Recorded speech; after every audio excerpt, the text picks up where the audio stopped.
एक बुजुर्ग व्यक्ति कोर्ट के बाहर बैठा हुआ रो रहा है और माथे पर हाथ मार रहा है और अपने बेटे से कह रहा है कि बेटा, काश तू हमारी सलाह मशवरा मान लेता तो हमें कोर्ट का दरवाज़ा ना खटखटाना पड़ता।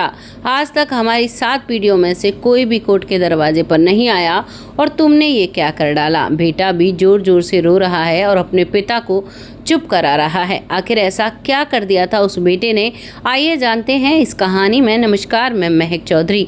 आज की जो कहानी लेकर आई हूँ उत्तर प्रदेश के कन्नौज से है।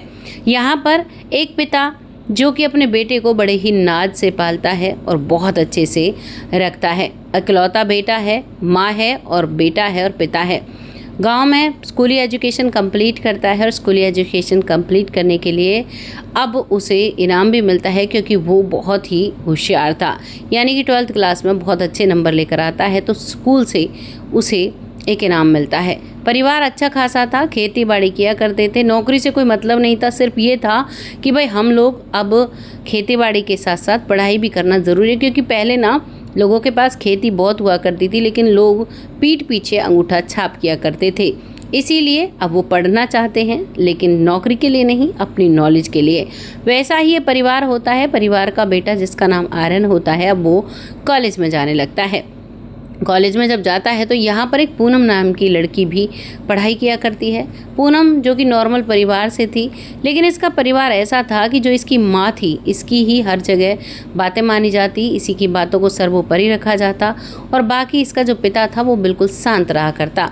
इसकी एक बड़ी बहन थी, वो भी वैसी ही थी, वो भी अपने घर में अपनी ही चलाती थी, यानी कि पति के ऊपर पूरा राज माँ बेटियों का चला करता। यही सिलसिला इनके घर में था। ये सोचती हैं कि जैसा, देखिए एक बुजुर्गों ने कहावत कही है, जो देखेगी बाप घर वही करेगी आप घर। अब इस कहावत पर बहुत सी लड़कियां, महिलाएं कहेंगी भाई ये क्या कह रही हो, लेकिन ये कहानी हमारे बुजुर्गों ने परख परख कर बनाई है और जो हमारे जीवन में बहुत काम आती है। जो लड़की अपने माता पिता के घर पर देखती है वही अपने ससुराल में करती है। इसीलिए अगर आप किसी का रिश्ता लेते हो तो उसकी माँ और उसके पिता दोनों का व्यवहार देखें। अगर उनका व्यवहार अच्छा है तो बच्चे का व्यवहार ऑटोमेटिकली अच्छा निकलता है 99%, और 1% किसी की भी गारंटी नहीं होती है। अब यहाँ पर पहले बुजुर्ग तो ऐसे ही जांच पर रख कर रिश्ता किया करते थे। अब ये जो लड़की है ये इस लड़के आर्यन से प्यार करने लगती है, जबकि आर्यन के घर में माहौल बहुत अलग था। आर्यन के घर में जो भी आर्यन के पापा कहते वही मम्मी सुना करती और मम्मी कोई भी अपनी बेवजह की बात नहीं रखा करती।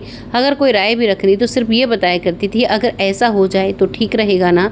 अगर उसके पिता को लगता था कि हाँ ये बात माननी है तो ठीक है, और अदरवाइज़ वो गलत लगती तो वो अपनी पत्नी को समझा दिया करता कि ऐसा नहीं, ऐसा होगा। अक्सर ये जो परिवार था ये सभ्य परिवार था। बहुत से लोग कहेंगे भाई मर्द की ही चलती थी, इसमें तो थोपी जाती थी। जी नहीं, ऐसा नहीं होता है। आपसी सहमति ज़रूरी होती है हर परिवार के लिए।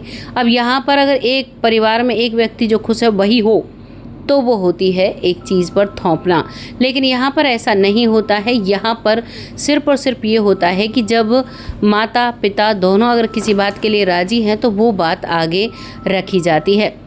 अब इस परिवार में तो यही सिलसिला चल रहा था। जब यही सिलसिला चलता है तो आर्यन को तो ऐसी आदत थी, दोनों की शादी हो जाती है, दोनों जिद करते हैं, जिद से शादी होती है। हालांकि जो लड़के का पिता है वो ये सारे चीज़ को लड़के के घर जाकर देखकर आया था, क्योंकि जब ये लोग वहाँ पर गए थे सगाई के लिए तो यहाँ पर जो लड़की की माँ है वही बोले जा रही थी, लड़के का पिता एक बार भी नहीं बोला था।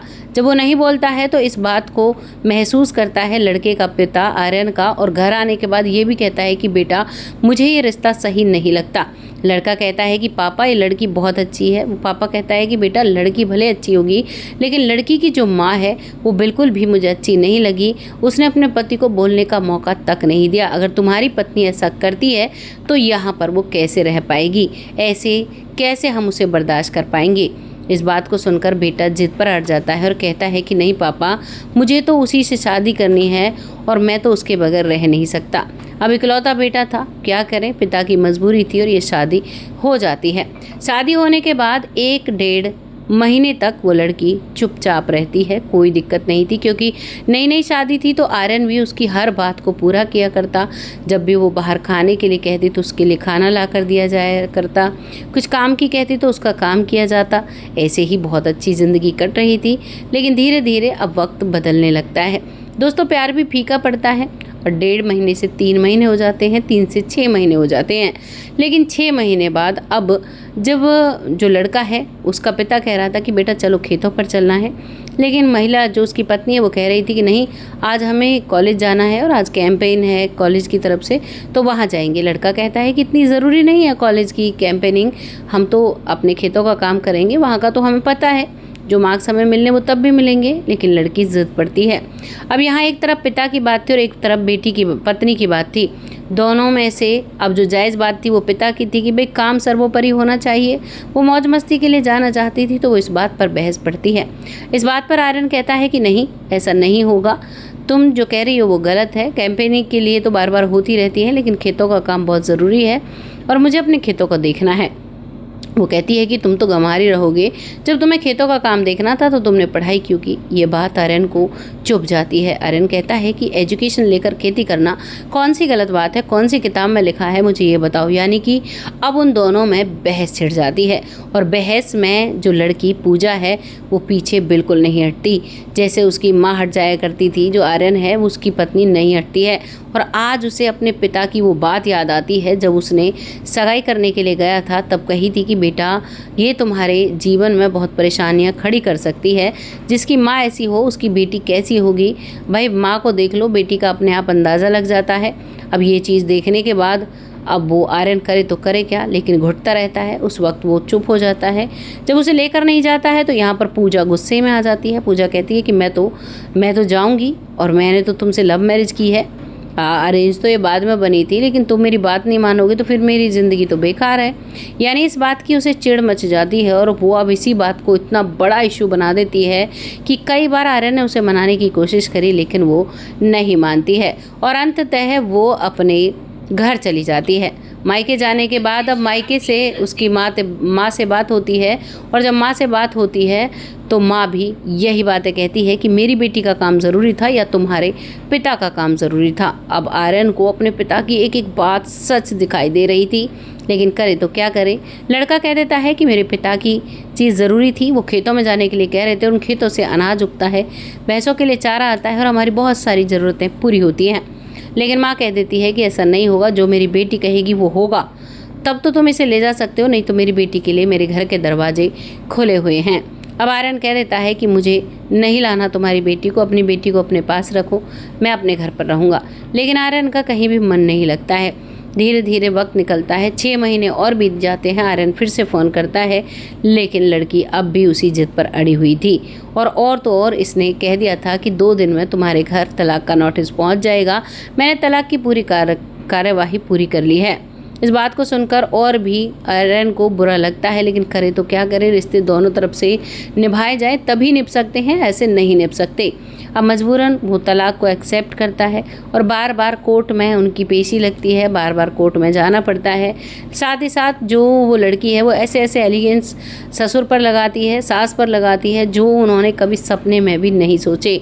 जब परिवार बार बार कोर्ट में जाकर बेइज्जत होता, वकील क्रॉस एग्जामिन करते, वकील अपने सवाल रखते, जो झूठे थे, आधे झूठे आधे सच्चे सवाल कोर्ट में किए जाते हैं दोस्तों। जिस चीज़ के बारे में हम कभी सोचते भी नहीं हैं वो चीज़ कोर्ट में पूछी जाती है और ये चीज़ वो लड़की नहीं समझती है, लेकिन उस बुजुर्ग पर जो बीती वो उसको सहन नहीं कर पाता है और वो कोर्ट के बाहर आकर बैठकर फूट कर रोने लगता है। बेटा कहता है कि पापा क्यों रो रहे हो, सब कुछ ठीक हो रहा है, अब ये तलाक हो जाएगा। लेकिन पापा कहता है कि बेटा काश तू मेरी बात उस दिन मान लेता तो ये सब कुछ नहीं होता। लेकिन दोस्तों क्या करें, मजबूरी है। जब बच्चे जिद पर आ जाते हैं तो माता पिता को बहुत सारी चीज़ें करनी पड़ जाती हैं मजबूरन। आज यहाँ पर ये पिता भी उस मजबूरी का ही कष्ट भुगत रहा था, जो इसने मजबूरी में अपने बेटे से शादी के लिए हाँ की और उस रिश्ते को हो जाने दिया। दोस्तों अगर ना भी करते तो दोनों बालिग थे, हो सकता है कोर्ट मैरिज कर लेते। आज वो बेटा खुद भुगत रहा है, लेकिन साथ में पूरे परिवार को भुगतना पड़ रहा है। ये कहानी एक बहुत अच्छा संदेश देती है कि भाई आप लोगों को रिश्तों को जांच परख कर करना चाहिए। जल्दबाजी में आप शादी कर लेते हैं और फिर शादी के बाद तलाक होता है। दोस्तों, तलाक के एवज में भी ये 50 लाख रुपए की रकम लेती है, जबकि बिना दहेज के शादी हुई थी। जब ये लोग शादी के लिए गए थे तो वहाँ पर साफ कह दिया गया था कि हम कोई दहेज नहीं देंगे। और अब यहाँ पर ये खेत बेचकर इसके दहेज के पैसे देते हैं। लेकिन इकलौता बेटा था, 15 से 20 किले इसके नाम पर आते थे, खेती लोग किया करते थे, इसीलिए इसको इतना दिक्कत नहीं होती है और उसका तलाक हो जाता है। तलाक के बाद वो अपने घर चली जाती है और ये अपने घर रह जाता है। धीरे धीरे वक्त निकल रहा है। कई बार माता पिता ने कहा है कि बेटा तुम शादी कर लो और अपने जीवन में आगे बढ़ो। अब बेटा भी धीरे धीरे 2 साल हो चुके हैं तलाक को, अब अपने जीवन में थोड़ा आगे बढ़ा है और कहता है कि ठीक है अब मैं शादी कर लूँगा। यानी कि वो अब शादी के लिए तैयार है। घर गृहस्थी बहुत अच्छी है और अब शादी के लिए तैयार है। अब किसी से शादी हो जाएगी और रहेगा। लेकिन जो इसने जल्दबाजी में फ़ैसला लिया, इसे 50 लाख रुपए की एक चोट लगी। और साथ ही साथ बहुत से लोग कहेंगे भाई लड़की की इज्जत गई है, वो यहाँ पर आई दुल्हन बनकर रह कर गई। तो दोस्तों, लड़की को भी घर बसाने के लिए थोड़ा झुकना पड़ता है। ऐसे किसी का भी घर नहीं बसता। सास ससुर आपको पूरा परिवार देते हैं, घर बना कर देते हैं, बेटा बड़ा कर देते हैं, कमाने लायक कर देते हैं, तब जाकर आपकी गृहस्थी चलती है, तब पत्नी को पति मिलता है। वहीं बहुत से लोग कहते हैं कि बेटी माँ बाप को छोड़कर आती है और बेटी ऐसे आकर रहती है। ये तो दुनिया की रीत है। हमने जब से जन्म लिया तब से देखी, हमारी माँ, हमारे दादा दादी सब ने ये रीतें देखी हैं। जब यही है कि बेटी को पराए घर जाना है तो उसे बड़ा करते हैं और वो तो कन्यादान होता है। बहुत सारी चीज़ें हम इनमें अगर उलझते हैं तो एक बहुत बड़ा टॉपिक बन जाता है। लेकिन यहाँ एक बात होती है कि देखो, एडजस्ट दोनों तरफ से करना पड़ता है। यहाँ पर इस लड़की ने बिल्कुल भी एडजस्ट नहीं किया तो इस वजह से इसका तलाक हो जाता है। तलाक के बदले भी मोटी रकम ऐंठती है, जिससे आज वो मज़े में रह रही है। आपको क्या लगा है इस कहानी को सुनकर? अपनी राय लिखिएगा। मेरे हिसाब से आज तलाक के 80% केसेस ऐसे हैं कोर्ट में जो ऐसे ही चले हुए हैं। मेरी बात से कितना सहमत है ये कमेंट बॉक्स में लिखिएगा और बताइएगा कि 80% या 70% या 50% जो भी रेशो आपको लगता है वो कमेंट बॉक्स में लिखिएगा। और वीडियो को ज़्यादा शेयर कीजिएगा जिससे लोगों में अवेयरनेस आए। और माताओं से मेरी स्पेशली एक रिक्वेस्ट है कि भाई अगर आपके पास बेटी है तो उसे थोड़ी सहनशीलता और थोड़ा बदलाव सिखाएं, अच्छा बर्ताव सिखाएं, जैसे वो अपने माँ बाप की रिस्पेक्ट करती है। हाल तो आज का हाल ही ऐसा है कि लड़कियां अपने माता पिता की ही रिस्पेक्ट नहीं करती, उन्हीं के खिलाफ गंदा गंदा बोलती हैं। ये लोगों ने इस शिक्षा को चलाया था इसलिए कि भाई लड़कियां पढ़कर बराबर हो सकें, लेकिन बहुत सी लड़कियां इसका नाजायज़ फ़ायदा भी उठाती हैं और बहुत सी नहीं उठाती हैं। वो उनके लिए उनके पति ऐसे मिल जाते हैं जो उनका नाजायज़ फ़ायदा उठाते हैं। तो इसलिए चाहे लड़का हो या लड़की, संस्कार सभी में डालो। एडजस्टमेंट के जो रिश्ते होते हैं ना, अरेंज मैरिज के, अरेंज मतलब अरेंजमेंट करना। शादी आपकी अरेंज होकर हुई है तो भाई जीवन में भी रिश्ते को बनाए रखने के लिए आपको बहुत सारी अरेंजमेंट करनी होंगी। ये चीज़ अपने बच्चों को सिखाएं जिससे कि उनके रिश्ते आगे तक चलते रहें।